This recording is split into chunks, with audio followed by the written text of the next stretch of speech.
ஆசிரியர் தகுதி தேர்வு எழுதினா மட்டும்தான் இனிமே தமிழ்நாட்டில் ஆசிரியர்களா நீடிக்க முடியும். இனிமே புதுசா வேலைக்கு சேர்றவங்க மட்டும் இல்ல, ஆல்ரெடி வேலை பார்த்துட்டு இருக்க டீச்சர்ஸுமே ஆசிரியர் தகுதி தேர்வை எழுதியே ஆகணும், இல்லாட்டினா வேலையே கிடையாது, எல்லாரும் ரிசைன்மெண்ட் போங்க அப்படின்னு உச்சநீதிமன்றம் ஒரு அதிரடியா அடாவடியா ஒரு தீர்ப்பு கொடுத்துருக்குது. அதை பத்தி தான் இன்னைக்கு ஆசிரியர் கம்யூனிட்டி மாநிலம் முழுக்க பேசிட்டு இருக்காங்க. இது முதல்ல ஒரு வினோதமான தீர்ப்பா இருக்குது. இப்போ ஒரு ஒரு குறிப்பிட்ட அரசு வேலை, அந்த வேலையை எத்தனையோ காலத்துக்கு முன்னாடி ஒருத்தர் அந்த வேலையில சேர்றாரு, இப்போ அந்த வேலையை செய்யறதுக்குரிய தகுதி உனக்கு இருக்கா இல்லையான்னு செக் பண்றது தான் இப்படி ஒரு தேர்வு வைக்கிறோம் அப்படின்ற இந்த கோர்ட்டின் லாஜிக்கை அப்படியே எடுத்து மற்ற அரசு துறைகளுக்கு பொறுத்துனாங்க. இப்போ 20 வருஷத்துக்கு முன்னாடி ஒருத்தர் போலீஸ் வேலையில சேர்ந்திருக்காரு, பிசிக்கல் ட்ரைனிங் எல்லா ட்ரைனிங் முடிச்சு சேர்ந்திருக்காரு. இப்போ அவருக்கு மறுபடியும் நீ ட்ரைனிங் எடுத்துட்டு வா, அந்த இதெல்லாம் பாஸ் பண்ணிட்டு வா, அப்பதான் மறுபடியும் போலீஸ் வேலை அப்படின்னு சொல்ல முடியுமா?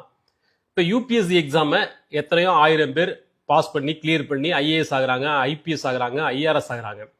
அவங்களெல்லாம் மறுபடியும் போய் 10-15 வருஷம் சர்வீஸ் முடிச்ச பிறகு மறுபடியும் யூபிஎஸ்சி எக்ஸாம் கிளியர் பண்ணிட்டு வா, அப்பதான் நீ உனக்கு ஐஏஎஸ் வேலை ஐபிஎஸ் வேலை அப்படின்னு சொல்ல முடியுமா? ஒரு 40-50 மாணவர்களை நிர்வகிக்கிற ஒரு ஆசிரியர்களுக்கே ஒரு குறிப்பிட்ட ஆண்டுக்கு பிறகு அந்த வேலையை செய்வதற்கு உனக்கு தகுதி இருக்கா இல்லையா செக் பண்றதுக்கு நாங்கள் இப்படி ஒரு எக்ஸாம் வைப்போம் அப்படின்னா, ஒரு மாவட்டத்தையே நிர்வகிக்கிற கலெக்டருக்கு அப்படி ஒரு எக்ஸாம் அவசியமா இல்லையா? இந்த லாஜிக்கு எந்த துறைக்கு வேண்டுமானாலும் எக்ஸ்டெண்ட் பண்ணிக்கலாம்ல. இப்போ நீட்னு ஒரு எக்ஸாம் நடக்குது, கொண்டு வந்திருக்காங்க மருத்துவ படிப்புக்கு. அது ஒரு சில ஆண்டுகளாக தான். அதுக்கு முன்னாடி நீட் இல்லாத தேர்வு முறையின் வழியா பல்லாயிரக்கணக்கான டாக்டர்கள் படிச்சு பாஸ் ஆகி இங்க டாக்டர்களா வேலை பார்த்துட்டு இருக்காங்க. அவங்க எல்லாரும் இப்போ கூப்பிட்டு நீ எல்லாரும் போய் நீட் எழுது, அப்பதான் நீ டாக்டரா நீடிக்க முடியும் அப்படின்னு சொல்ல முடியுமா? சொன்னா அதுல நியாயம் இருக்குதா? அப்படிதான் இந்த நீதிமன்ற தீர்ப்பும் இருக்குது. இதோட இம்ப்ளிகேஷன்ஸ் என்ன அப்படிங்கிறத பிறகு பார்க்கலாம். உங்களோட தீர்ப்போட சாராம்சம் என்ன சொல்லுது அப்படின்னு பார்த்தோம்னா, இது 2011 இருந்து இது தொடங்குது. 2011 அப்போ இருந்த காங்கிரஸ் அரசு RTE right to education act அதை கொண்டு வருது. அனைவருக்கும் கட்டாய கல்வி அப்படின்னு 1ஆம் கிளாஸ்லேருந்து 8ஆம் கிளாஸ் வரைக்கும் உள்ள மாணவர்களுக்கு அதை கட்டாயமாக்குறாங்க.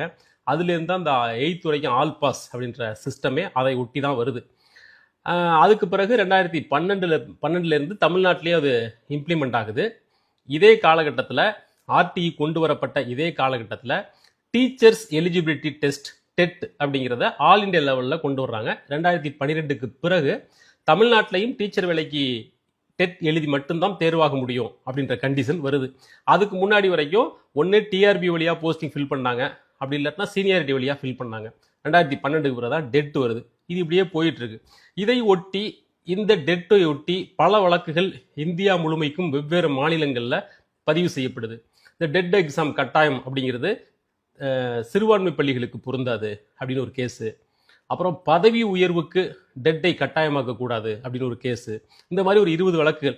இது எல்லாத்தையும் சேர்த்து உச்சநீதிமன்றம் விசாரிச்சுது. அந்த விசாரிச்சதோட இறுதியில் கொடுக்கப்பட்ட தீர்ப்பு தான் இப்போ வந்திருக்கிறது. உச்சநீதிமன்ற நீதிபதிகள் தீபங்கர் தத்தா, ஏஇ மாயிஷ் இவங்க 2 பேரும் சேர்ந்து கொடுத்த தீர்ப்பு இது. இந்த தீர்ப்பில் என்ன சொல்றாங்க அப்படின்னா, டீச்சராக வேலை பார்த்துட்டு இருக்க அத்தனை பேரும் டெட் எழுதி பாஸ் பண்ணணும்.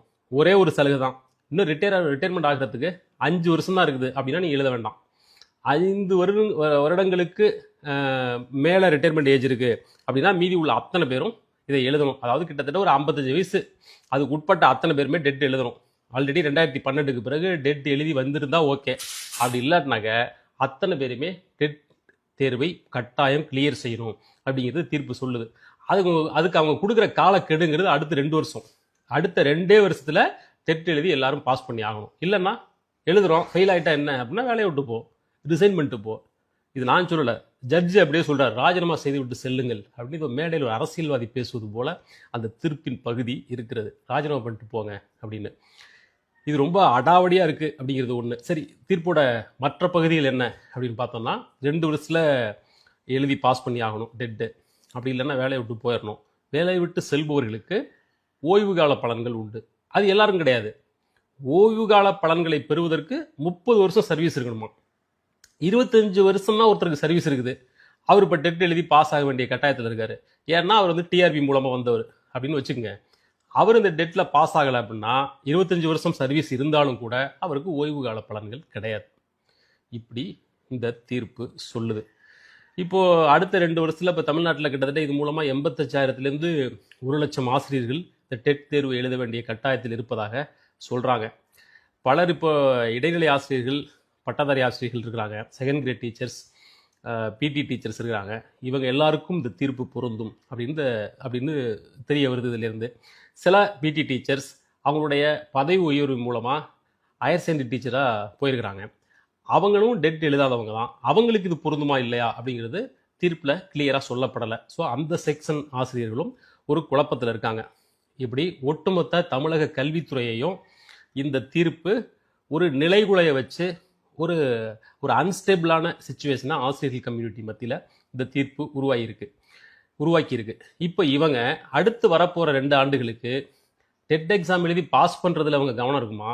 பிள்ளைகளுக்கு பாடம் நடத்துவாங்களா? இந்த வயசில் போய் இவங்க டெட் எக்ஸாம் எழுதி கிளியர் பண்ணுறது அப்படிங்கிறது நடைமுறை சாத்தியமா? இப்போ பொதுவாக இந்த மாதிரி தீர்ப்புகளுக்கு பொதுமக்கள் மனநிலை ஒரு ஏற்பை வழங்கும். என்ன அவங்க தினசரி ஸ்கூலில் பிள்ளைகளுக்கு பாடம் நடத்துகிறாங்க, அதே மாதிரி அவங்களுக்கு ஒரு எக்ஸாம் வரப்போகுது, இங்கே நடத்துகிற பாடத்தை அங்கே எக்ஸாமில் போய் எழுதி கிளியர் பண்ணிட்டு வரதுல உங்களுக்கு என்ன இருக்குது அப்படிங்கிறது ஒரு பொது சமூகத்தோட ஒரு அப்பாவித்தனமான மனநிலை. அது அப்படி அல்ல. அந்த டெட் எக்ஸாம் என்பது சம்பந்தப்பட்ட பாடம் சம்பந்தமான கேள்விகள் மட்டும் கேட்கப்படுவது கிடையாது. அதில் அவங்க சப்ஜெக்டை தவிர இதர கேள்விகளும் வரும். அவங்க 20-25 வயசில் அதை எழுதியிருப்பாங்க. இப்போ ஒரு 20 வருஷம் வேலைக்கு பிறகு போய் மறுபடியும் எக்ஸாம் எழுது அப்படின்னா அது எப்படி சாத்தியம்? ஒரு 50 வயசில் இருக்கிறவருக்கு போய் போட்டித் தேர்வு எழுத முடியுமா? இடைப்பட்ட காலங்களில் தனிப்பட்ட வாழ்க்கை, அவங்களோட மன முதிர்ச்சி எவ்வளவோ மாற்றங்களுக்கு உள்ளாயிருக்கும். இப்போ போய் எழுத முடியுமா? நான் ஏற்கனவே சொன்னது போல் இப்போ போய் ஒருத்தர் 50 வயசில் யூபிஎஸ்சி எக்ஸாம் எழுது, நீ தான் கலெக்டராக 20 வருஷம் வேலையை பார்த்துட்டிய, போய் மறுபடியும் யூபிஎஸ்சி எக்ஸாம் எழுதிட்டு வா அப்படின்னா சாத்தியமா?